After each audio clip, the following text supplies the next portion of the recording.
generous giving. We are to model generosity, knowing that God will reward us with grace in this life and riches in the life to come. Here now is Dr. Gene Getz. In this principle, there are two very important concepts: grace in this life, and secondly, riches in the life to come.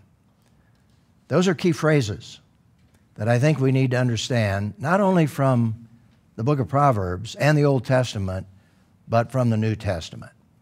And so let's take a look at this concept, first of all, as it's referred to in the book of Proverbs, chapter 11, verse 24. Here we have generosity versus selfishness. Solomon wrote, "One person gives freely, yet gains more. Another withholds what is right, only to become poor." The verse speaks for itself. Here's another one: the blessings of generosity. Proverbs 11, 25 through 26. "A generous person will be enriched, and the one who gives a drink of water will receive water.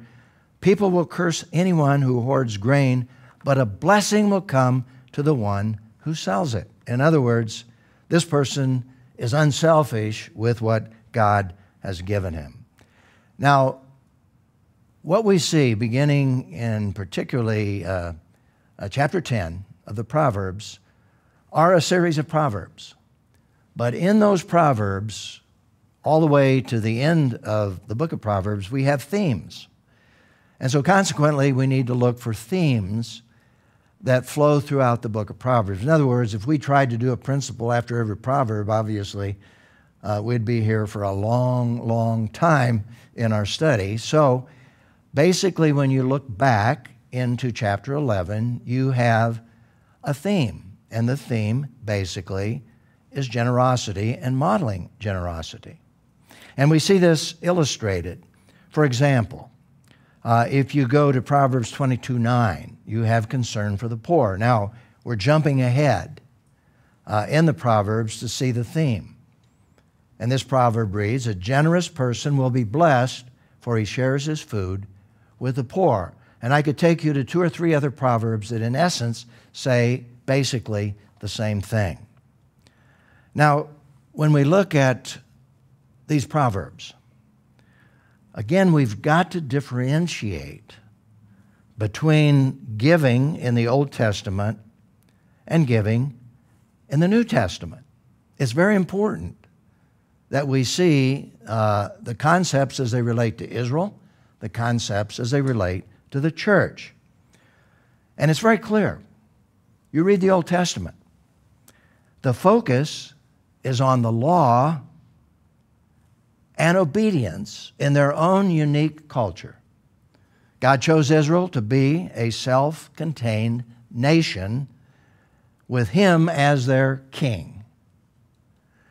And so, consequently, He set up a plan that involved the three-tithe system.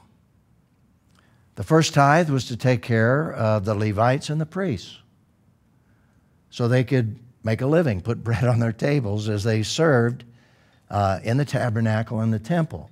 The second tithe was designed to make a trip to Jerusalem in order to worship God. The third tithe, given every third year, was to take care of the widows and the orphans, even including those that were unbelievers and pagans that had needs. Now that was a law, and God said, if you obey this law, I'm going to bless you. Your barns will flow, they'll overflow, your fields will give grain, and so forth and so on. So God was speaking specifically to a unique group of people, a self-contained nation. Now when you get to the New Testament, the focus is on grace, but in every different culture. You see, the Old Testament laws were for a particular group of people in a particular culture that God had set up. But when you get to the New Testament and the gospel and the concept of the church, it's going to be spread to all nations of the world, every culture of the world. And so God introduces another concept for generosity, and it's His grace. And this is what should determine our motivation for being generous. Now, when you go to the New Testament, it's really interesting. For example, let's take Matthew 10:42. I think Jesus here gives us an interesting perspective really on this concept of cold water. Jesus said, "And whoever gives just a cup of cold water to one of these little ones, because he's a disciple, I assure you, he will never lose his reward." Now remember the proverb? The proverb said, "One who gives a drink of water will receive" what? Water. Jesus didn't say that. Jesus said, with even a cup of water to someone who is in need, here he calls it these little ones, which refer to those who are following him. They're not kings, they're servants. He said, you'll never lose your reward. And I believe that reward, first and foremost, is eternal. Now, to illustrate this, Paul was one of these little ones, even though he became the greatest missionary that ever lived. And notice what Paul wrote to the Philippians. He said, "And you Philippians know that in the early days of the gospel, when I left Macedonia, no church shared with me in the matter of giving and receiving except you alone. That is, you as a body of believers. For even in Thessalonica you sent gifts from my needs several times.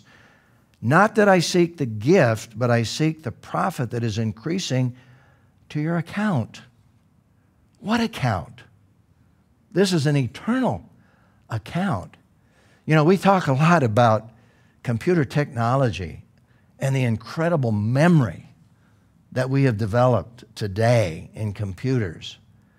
You think about God, who is the omniscient God, and that he absolutely knows everything and never forgets anything.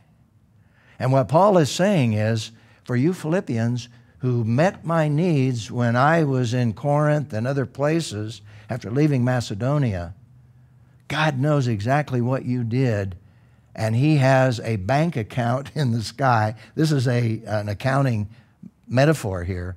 He has an accounting system in the sky. He will never, ever forget what you have done. Now think about that.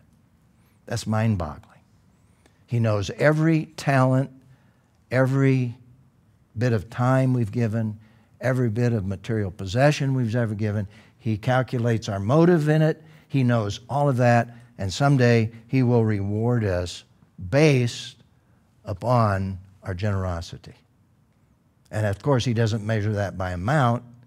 He measures it by the degree of sacrifice that motivates us to be generous and our love for God and Jesus Christ. Here's a beautiful New Testament model. We want you to know, brothers, about the grace of God, and I want you to underscore in your mind the grace of God, because in the New Testament, the emphasis is on grace.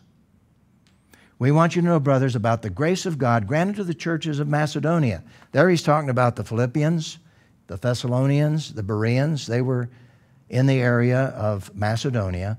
During a severe testing by affliction, their abundance of joy and their deep poverty overflowed into the wealth of their generosity. And I can't identify with that whatsoever. I've never given out of poverty. And yet these believers gave out of poverty. It's incredible. But God calls it generous. This is generosity. Now, you read on. I testify that on their own, according to their ability, which wasn't much, and even beyond their ability, which makes it even more mind-boggling, doesn't it? They begged us insistently for the privilege of sharing in the ministry of the saints, and not just as we had hoped. Instead, they gave themselves especially to the Lord, then to us by God's will. And that's the sequence. Because when we present ourselves to the Lord, we are then presenting all that we are and all that we have. And so it's a beautiful model here in the New Testament. Let me take you to another passage which I've called the gift of grace. And again, I'm underscoring the word grace. Remember this: the person who sows sparingly will also reap sparingly, and the person who sows generously will also reap generously. Now, when we look at that, how do we interpret that most of the time?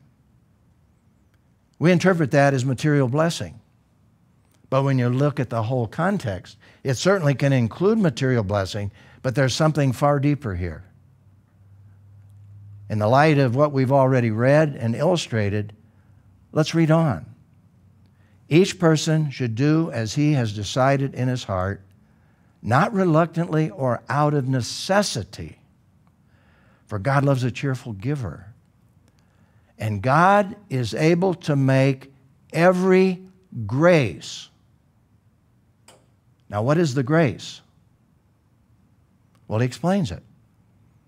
God is able to make every grace overflow to you so that in every way, always having everything you need, God knows we have needs, but that you may excel in every good work.